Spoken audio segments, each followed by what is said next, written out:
Pues como intención principal, mi trabajo que ahorita les voy a presentar va a ser darles un breve recorrido por lo que sería la arquitectura funeraria de Sinaloa, analizando ya como un caso específico el Panteón San Juan, porque es el recinto funerario aquí en Culiacán con que contamos con mayor antigüedad. Como les dije, la intención primordial, siempre al momento de que yo empecé a trabajar el Panteón San Juan, fue el de rescatar, revalorizar, conservar y difundir para poder a su vez defender después los valores patrimoniales, monumentales, arquitectónicos e históricos que tiene el mismo panteón. ¿Por qué? Porque apenas así puedo demostrar que el panteón en sí mismo es un recinto que guarda valores simbólicos y de permanencia que producen identidad dentro de la sociedad sinaloense, culichi y en sí sociedades que por el paso del tiempo se han ido movilizando fuera del estado o del país. En esta imagen nada más la pongo yo, vista desde el Panteón San Juan, en la cual para que vean cómo siempre al momento de establecerse este panteón se da una cierta relación entre la iglesia y ellos, siempre hay como esa intención de tenerlo cerca. ¿Qué expresa un monumento funerario? Pues el monumento funerario, en pocas palabras, expresa simbólicamente lo que en vida fue la persona que ahí se encuentra fallecida o muerta, el estatus social que tenía en vida, el nivel económico, académico, político y social que tenía. El cementerio se convierte en un escenario muy fructífero de la expresión de la propia sociedad que tuvo en vida. Es una reminiscencia muchas veces, al menos en este recinto, de lo que en vida tenían, lo hacían en menor escala dentro de los cementerios. Por lo tanto, el monumento funerario es interpretado como un símbolo de la continuidad de la vida del difunto, aunque éste ya esté muerto, en un espacio y tiempo muy distinto al que vivieron. ¿Por qué? Porque los espacios funerarios expresan lo que fueron hace muchos años y permanecen en la memoria colectiva y en las sociedades y en la arquitectura y en las ciudades con mucho mayor respeto que lo hacen o lo pueden hacer las demás características arquitectónicas de cualquier sociedad. La muerte como tradición mexicana pues es sin duda la celebración del Día de Muertos, una de las fiestas más grandes que tenemos. De hecho tiene declaratoria por la UNESCO como una de las festividades más grandes de México, y en la cual no solamente se enriquece por ser una fiesta más, sino porque tiene características muy propias y muy distintivas de los demás países. En él se mezclan las costumbres indígenas y las mestizas, en las cuales se da una fusión de dos tradiciones, la española con los indígenas, dando como resultado la mezcla de los elementos culturales y produciendo, en fin, una fiesta que tiene trascendencia mundial, puesto que el Día de Muertos es quizás uno de los días más importantes y relevantes para el mexicano. Aquí pongo unas imágenes de cómo los mexicanos vamos dando nosotros esa reminiscencia desde chiquitos, de decir, acostumbrarlos a visitar a los muertos. Quizás se ha disminuido un poco, pero es una de las tradiciones más grandes, sobre todo en el centro y sur de México, que todavía se viene rescatando. Aquí se ha ido perdiendo porque nos sentimos como muy globalizados. Estamos metiéndonos en la cuestión de no, ya vamos a cremar, o te vamos a meter en un entierro estandarizado en el que no puedes ni estar, porque aunque vivimos en Culiacán, copiamos los panteones funerarios de Estados Unidos y acostumbramos ir y visitarlos el Día de Muertos, y es imposible estar en un panteón estandarizado. O sea, no hay ni donde te resguardes. Entonces, ¿qué haces? Vas y pones unas florecitas que ellos te dicen en qué características deben de tener para poder enterrar. Aquí, si observamos México, igual vemos que nos resulta muy generalizada la visión de la muerte. Todos nos vamos a morir, todos tenemos un respeto y un cariño, pero aquí la diferencia se puede decir que nosotros en esa fecha, en el Día de Muertos, cada noviembre podemos decir que los recordamos o nos reconciliamos con esa persona que ya no está.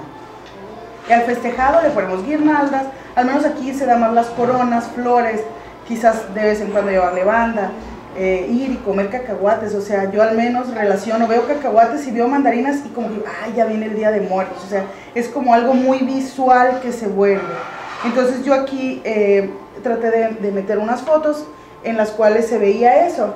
Actualmente el 2 de noviembre se celebra en México como el Día de los Muertos. Este festejo se viene dando a partir del 31 de octubre, solo que aquí en Culiacán o en el noroeste de México no es tan trascendental para nosotros empezar a festejar. Al contrario, nosotros ya festejamos el día de Halloween, que no tenemos nada que ver, pero nos sentimos tan influenciados como si fuéramos americanos cuando estamos lejanos, muy lejanos. Entonces aquí pongo otras fotos ya dentro de los panteones aquí sinaloenses, en las cuales cómo se comporta un poco. El culto a los muertos a través de la historia del hombre ha sido muy importante, pero en México ha desarrollado ciertas características especiales, puesto que aquí me refiero en el sentido alegre, en lugar de ponernos a llorar o ponernos tristes. Tratamos de recordar ese Día de Muertos, recordar a los muertos como eran en vida, felices. Entonces tratamos de llevarle la comida, volver a tratarlo como si estuviera vivo.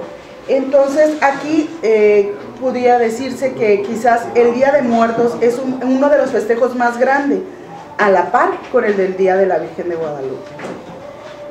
Aquí pongo otras fotos que son muertos y es una carroza funeraria de aquí de principios del siglo XIX. Es un entierro, son fotos de la crónica que me pasaron a mí cuando estudié la maestría. Y el de abajo es el sepelio, el velorio de un angelito, en el cual como se acostumbraban aquí ponerle tinajas con hielo o muchas flores, para evitar que despidieran malos olores, como se tendían sobre una mesa y nada más era eso, pues era nada más, ya si tenías un nivel económico mucho mayor, pues pasaba lo que está en la foto de arriba. Cada pueblo tiene sus propias costumbres y generalizamos el concepto sobre la muerte. Aquí la parte indígena y la mestiza, y la española, perdón, al mezclarse hicieron una de las más bellas y más grandes tradiciones de nuestro país, por lo cual somos reconocidos. De hecho, hasta quisieron robarnos el festejo de Día de Muertos para meterlo en Walt Disney y en una película, entonces resulta relevante no nomás para nosotros, sino también para el extranjero. Aquí voy a dar un breve recorrido de cómo se da la arquitectura funeraria en el mundo, para poder que ustedes entiendan, porque yo les estoy dando un enfoque arquitectónico. Entonces muchas veces cuando a uno le dicen, bueno, ¿por qué estudias? A mí como arquitecta me preguntan, ¿por qué la arquitectura funeraria? O sea, ¿qué? Es una tumba.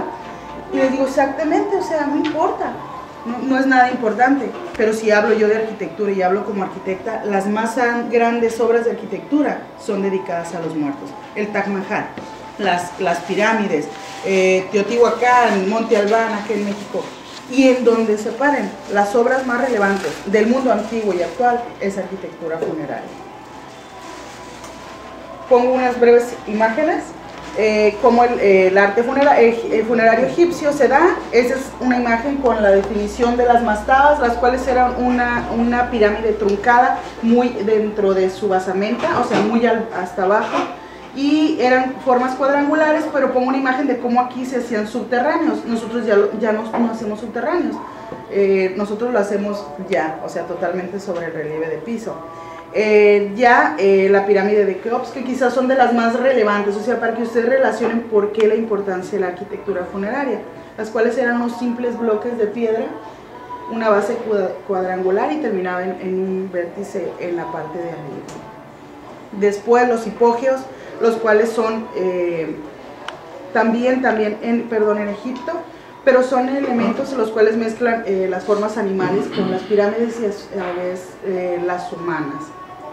Ya en México, pues nosotros tenemos también lo nuestro, o sea, Teotihuacán, Monte Albán. Quizás aquí en el noroeste no estemos tan acostumbrados, pero sí hubo, o sea, intentos. Tenemos las piedras labradas en las cuales hay vestigios arqueológicos, y quizás se encuentran enterrados muchos más que nosotros, por no tener esa cultura arqueológica o esa visión de respeto hacia lo anteriormente diseñado por nuestros antecesores, no cuidamos o no los mantuvimos quizás.